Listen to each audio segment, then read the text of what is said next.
Assalamualaikum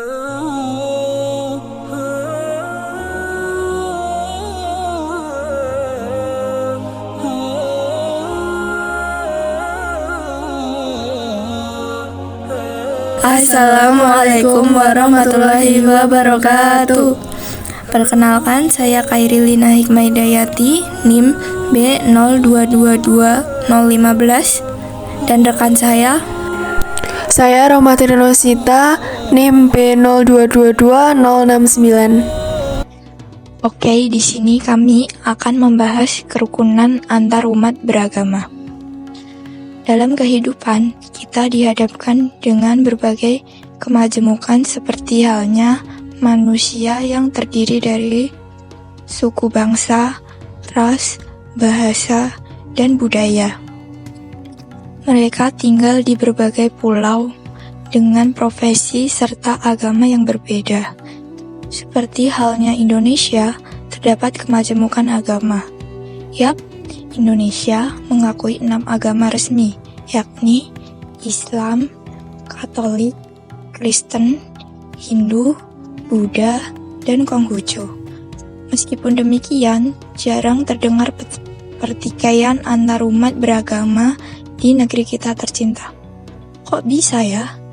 Simak terus video sampai akhir ya. Itu semua karena penerapan toleransi untuk mewujudkan kerukunan antar umat beragama. Dalam Islam, ada yang namanya tasamuh, dapat disebut juga dengan toleransi atau tenggang rasa. Diambil dari bahasa Arab, tasamuh berarti sama-sama berlaku baik, lemah lembut, dan saling pemaaf. Maksud dari tasamuh adalah bersikap menerima dan menghargai perbedaan yang ada.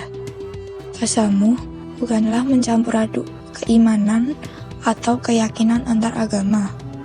Tasamuh berarti menghargai eksistensi agama yang dianut agama orang lain. Konsep tasamuh yang diajarkan dalam Islam sangat rasional dan praktis, yaitu dijalankan dengan mengenali, menghargai, dan terbuka dengan perbedaan. Terus, gimana sih tasamuh ini diterapkan sejak zaman Rasulullah sampai ke kehidupan yang kita jalani sekarang? Yang pertama, kita memasuki penggambaran kerukunan antar umat beragama pada zaman Nabi Muhammad Sallallahu Alaihi Wasallam. Saat selesai Perang Badar, pasukan Muslim yang menang ingin tawanan non-Muslim untuk dibunuh. Namun, Rasulullah Shallallahu Alaihi Wasallam justru meminta agar tawanan perang tersebut dibebaskan. Pada dasarnya, kita harus berbuat adil pada siapa saja tanpa memandang agama yang dianut. Keteladanan Rasulullah yang lain adalah menyatukan umat Muslim dan Yahudi dengan menciptakan Piagam Madinah. Saat awal kedatangan di Madinah, sebelumnya namanya Yastrib, Nabi menyadari bahwa negara yang hendak dibangun ini terdiri dari masyarakat yang majemuk. Tidak saja karena multisuku dan budaya, tetapi juga latar belakang agama yang beragam. Selesai menyatukan Muhajirin dan Ansar, Nabi mendapat tantangan besar untuk menjaga kerukunan umat Muslim dan Yahudi di Madinah saat itu. Maka dibuatlah perjanjian damai yang dikenal dengan nama Piagam Madinah, sebuah konstitusi negara pertama yang pernah ada sepanjang sejarah. Di antara butir perjanjian itu adalah seluruh warga negara, Muslim atau non-Muslim, wajib saling melindungi, juga semua wajib menjaga persatuan dan kesatuan bangsa. Yang kedua adalah penggambaran kerukunan antar umat beragama pada zaman penyebaran agama Islam. Salah satu kisah Wali Songo yang terkenal akan toleransinya yaitu kisah Sunan Kudus. Dalam menyebarkan agama Islam, Sunan Kudus hidup di era kerajaan Hindu Jawa sedang runtuh dan agama Islam baru mulai menyebar di daerah Jawa. Sunan Kudus memiliki nama asli Ja'far Shadiq. Sebutan nama Sunan Kudus disematkan karena beliau memilih daerah Kudus sebagai tempat berdakwahnya.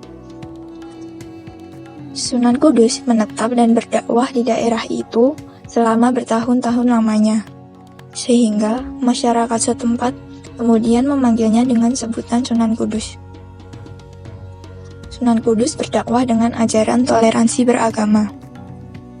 Diketahui kalau Sunan Kudus memiliki toleransi beragama yang sangat tinggi. Beliau sangat menghargai agama lain yang ada di Pulau Jawa seperti Buddha dan Hindu. Jadi, pada awal dakwahnya, pernah ada kejadian yang sangat diingat bagi masyarakat kota Kudus. Suatu hari, beliau membeli sapi yang disebut dengan kebo gumarang. Ukurannya sangat besar dan didatangkan langsung dari India menggunakan kapal. Hal tersebut menarik perhatian masyarakat sekitar. Di masa itu, masyarakat kota Kudus mayoritas masih beragama Hindu. Dalam ajaran Hindu, sapi adalah hewan suci karena dianggap sebagai kendaraan yang digunakan oleh para dewa. Oleh sebab itu, rasa penasaran mereka sangat tinggi dan membuat banyak orang berkerumun di depan pekarangan rumah Sunan Kudus setiap harinya. Sunan Kudus yang melihat hal tersebut akhirnya keluar dari rumah dan mengatakan kalau sapi yang ada di pekarangannya ini adalah peliharaannya. Tidak ada yang boleh menyakiti peliharaannya tersebut, apalagi membunuhnya. Beliau pun menceritakan kalau di masa kecil dirinya pernah ditolong oleh seekor sapi saat sedang dalam keadaan bahaya. Oleh karena itu, sebagai ucapan rasa terima kasihnya, Sunan Kudus melarang pengikutnya untuk menyakiti dan membunuh sapi. Beliau juga mengatakan kalau di Al-Quran terdapat salah satu surat yang bernama Surat Al-Baqarah. Surat ini memiliki arti sapi dalam bahasa Arab. Mendengar hal tersebut, tentu saja masyarakat pemeluk agama Hindu menjadi terkagum-kagum dengan sosok Sunan Kudus. Mereka pun mulai bersedia untuk mendengarkan ceramah serta dakwah dari Sunan Kudus. Dari situ, larangan untuk membunuh sapi diterapkan oleh masyarakat Kudus. Oleh karenanya, setiap hari raya Idul Adha, mereka lebih memilih untuk berkorban kerbau. Pada masa sekarang, khususnya di Indonesia, fenomena kerukunan antar umat beragama menjadi topik yang tak lekang dimakan waktu. Kita sebagai penduduk Indonesia tidak akan bisa lepas dari jerat perbedaan antar sesama. Ingat, Indonesia sendiri merupakan negara yang heterogen, yang mana tiap penduduknya punya hak untuk memilih agama apa yang mereka anut. Hal ini tertuang dalam Quran Surat Al-Baqarah ayat 256. La ikraha fid din, qad tabayyana ar-rushdu minal ghayy, faman yakfur bit-taghuti wa yu'min billahi faqad istamsaka bil-'urwatil wuthqa la infisama laha wallahu sami'un 'alim. Kondisi tersebut tak lantas membuat penduduk Indonesia melanggengkan sikap intoleran terhadap sesama. Meskipun berbeda-beda, kita harus tetap hidup dalam dinamika toleransi yang mengayomi satu sama lain. Sebagaimana yang tertera dalam Quran Surat Al-Hujurat ayat 13. Ya ayyuhan nasu inna khalaqnakum min dzakarin wa untha waja'alnakum syu'uban wa qabaila lita'arafu inna akramakum 'indallahi atqakum innallaha 'alimun khabir.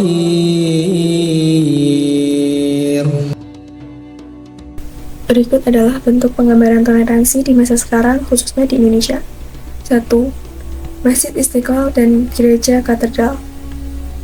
Letak Masjid Istiqlal dan Gereja Katedral yang berdekatan merupakan lambang toleransi beragama, tidak hanya bagi masyarakat Jakarta, tetapi juga Indonesia. Salah satu contoh dari wujud nyata toleransi tersebut adalah kebiasaan antara Masjid Istiqlal dan Gereja Katedral dalam menghargai satu sama lain dalam kegiatan keagamaannya masing-masing.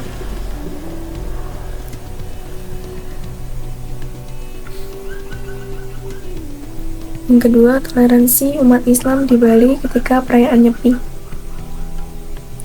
Tahun 2023 ini hari suci Nyepi jatuh bertepatan pada pelaksanaan sholat tarawih pertama bagi umat Islam. Umat Islam di Bali pun turut serta menyambut datangnya bulan suci Ramadan. Dua agama di Indonesia merayakan hari besarnya bersamaan. Ketika umat Hindu pada Rabu merayakan Nyepi, umat Islam melakukan sholat tarawih pertama untuk mengawali ibadah puasa Ramadan esok harinya.